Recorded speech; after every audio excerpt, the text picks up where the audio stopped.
Oi, gente, sejam bem-vindos ao meu canal. Se você é novo por aqui, eu costumo falar sobre casos criminais reais nas quartas e nas sextas eu falo sobre mitos e lendas enquanto eu me maquio. Então, se você gosta desse tipo de conteúdo, não se esqueça de se inscrever, deixar seu like, que é muito importante para a divulgação do canal. E a lenda que eu trouxe para vocês hoje é uma lenda brasileira de uma casa mal assombrada, conhecida como o Castelinho da Rua Apa.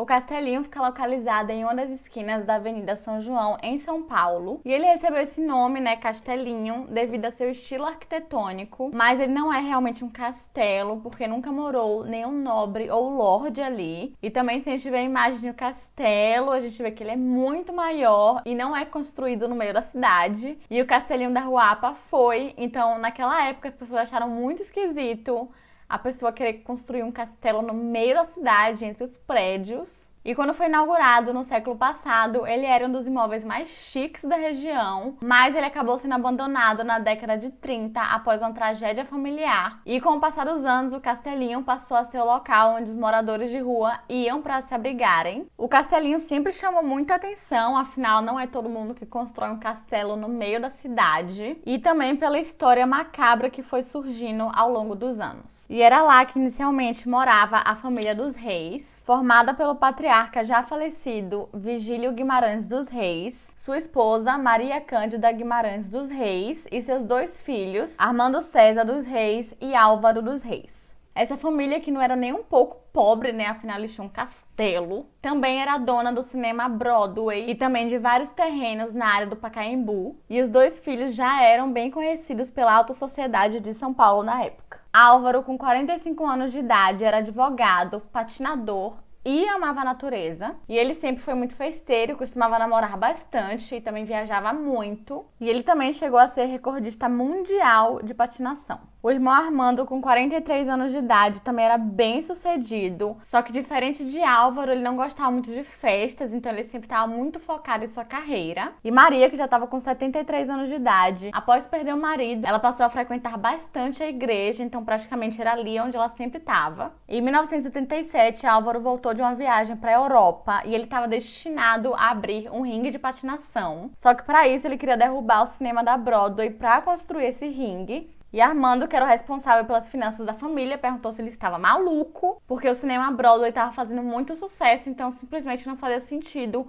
ele derrubar uma coisa que estava fazendo sucesso para construir algo que a chance de dar errado era muito grande. E por conta disso, Álvaro estava brigando bastante com seu irmão e sua mãe. E aparentemente, Armando estava querendo que Álvaro passasse por um exame psicológico para ver se ele tinha algum distúrbio mental. E então, no dia 12 de maio de 1937, uma chacina ocorreu no Castelinho. A socialite Maria Cândida Guimarães dos Reis, de 73 anos de idade, e seus dois filhos, Álvaro Guimarães dos Reis, de 45 anos de idade, e Armando Guimarães dos Reis, de 43, foram encontrados mortos ao lado de uma pistola automática Parabellum calibre 9.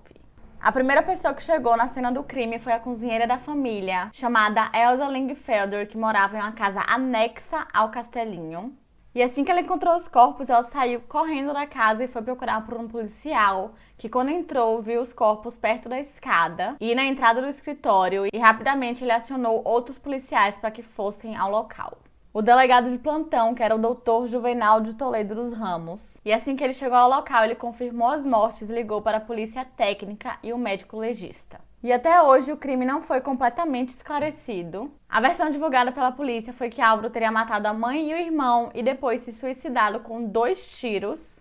E o motivo seria que naquela noite teria acontecido uma super treta ainda em relação ao ringue de patinação que Álvaro queria porque queria construir. E obviamente sua mãe e seu irmão não concordavam com essa decisão porque era um tiro no escuro, eles não tinham garantia nenhuma de que aquilo poderia dar certo, sendo que o cinema já estava dando muito lucro para eles. E foi então que ele ficou enfurecido, possuído pelo ritmo ragatanga e atirou em todo mundo, incluindo em si mesmo. E pronto, tudo resolvido, super esclarecido, tem motivo, tem tudo, Não. Tudo estaria resolvido se não fosse pelas contradições no caso. Os médicos legistas que tinham examinado os corpos, por exemplo, eles discordaram da versão da polícia. E segundo eles, quem teria atirado foi Armando e não Álvaro. Segundo essa versão, Armando teria atirado em Álvaro e em sua mãe e depois atirado em si mesmo. E prova disso seriam as marcas de pólvora que estavam na mão de Armando, o que indicaria o uso da arma. E o tiro de Álvaro eram tiros fatais, além de que, gente, ninguém se suicida com 2 tiros. No primeiro tiro a pessoa já morreu, então como é que ela vai dar o segundo tiro? Não tem como.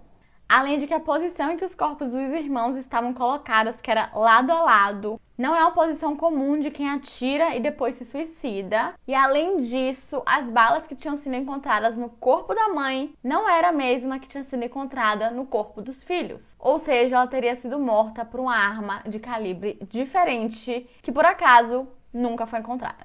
E há também uma outra hipótese sobre esse caso. Segundo os médicos, Maria Cândida teria sido assassinada com 4 balas, sendo que só encontraram 3, e não 3 como constava no laudo policial. E como 2 das balas eram de uma arma diferente, isso indicava uma 4ª pessoa na cena do crime, provavelmente uma chacina encomendada. E nas investigações posteriores ainda foram descobertas promissórias que haviam sido assinadas por Álvaro, indicando que sua situação financeira não era como as pessoas estavam achando. E foi descoberto ainda que essas promissórias haviam sido adulteradas pelos responsáveis por essa documentação, que eles são chamados de credores, e eles adicionaram um 0 a mais, dando a entender que eles eram mais ricos.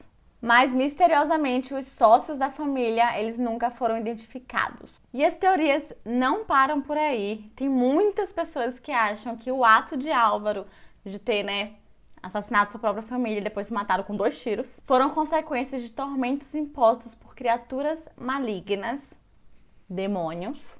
E depois disso que passaram a surgir alguns relatos de coisas esquisitas acontecendo no Castelinho. Mas antes de chegar lá, logo depois da chacina, o Castelinho virou alvo de uma longa disputa judicial entre os parentes da família que queriam o imóvel, mas eles não conseguiram e o Castelinho passou a se tornar um patrimônio público após a criação de uma lei sobre heranças criada pelo presidente da República, que na época era Getúlio Vargas. E essa lei impedia que parentes de 2º ou 3º grau conseguissem herdar o Castelinho. E após alguns anos, essa lei foi revogada, mas os parentes, mesmo assim, não conseguiram ter posse do Castelinho, porque ele passou a ficar na mão do INSS, que não preserva e nem recupera bens históricos. E com o tempo, a fama de ser assombrado foi só aumentando, porque ia ficando degradado, e quanto mais ele ficava degradado, caindo aos pedaços, mais mal assombrado ele se tornava. Um comediante chamado Anquito chegou a morar no Castelinho em 1944 e ele relatou que era super comum durante a noite ouvir pessoas andando pela escada, janelas abrindo e fechando do nada. E ao amanhecer ele encontrava todas as torneiras abertas. E logo após sua mudança, uma nova família foi para o Castelinho e eles moraram lá durante 20 anos. E eles chegaram a relatar a vizinhos que coisas esquisitas também aconteciam durante a noite, incluindo também os passos que Anquito ouvia e também alguns barulhos meio esquisitos. Uma mulher chamada Maria Eulina, que também morou no Castelinho, relatou ter presenciado vários eventos sobrenaturais e também que ela viu um rapaz andando pelo Castelinho, além de sentir uma energia muito negativa. Teve também um homem que, quando estava filmando dentro do Castelinho, ele sofreu um princípio de acidente. Não foi nada grave, mas, corre, filho. Vaza! E várias pessoas que passavam pelo Castelinho durante a noite falavam que eles viviam ouvindo vozes e também barulhos de correntes. Relatos de fantasmas, lamentações e vultos intrigaram muita gente, incluindo a produção do programa Ghost Hunters International, produzido pelo canal Sci-Fi. Eles chegaram a investigar o Castelinho à procura de EVP, que é uma sigla em inglês para Fenômeno Eletrônico de Voz. E sim, eles tiveram resultado. Quando eles deram play lá no aparelhinho deles, eles ouviram uma mulher gritando por um homem chamado Eduardo.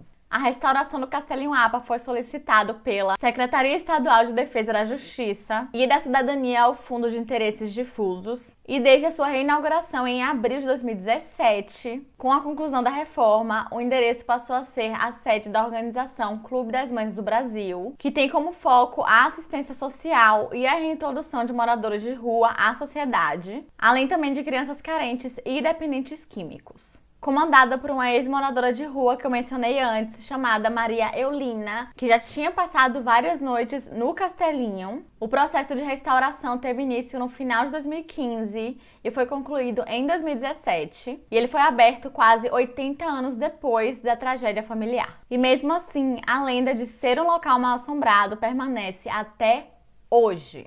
Em 2015, a paranormal Rosa Maria Jacques e seu marido João Tocheto, que são conhecidos como os caça-fantasmas brasileiros, eles chegaram aí ao castelinho da Rua Apa e falaram que com certeza era o local mais mal-assombrado do Brasil. E também até hoje tem muita gente que acredita que Álvaro estava possuído pelo demônio quando ele cometeu esse crime, além também de que o número da casa era 236 e a soma de 2, 3 e 6 é 11, que é o número da magia e do sobrenatural na numerologia. Além também de que o castelinho ele fica em uma bifurcação, que é muito comum em rituais de bruxaria.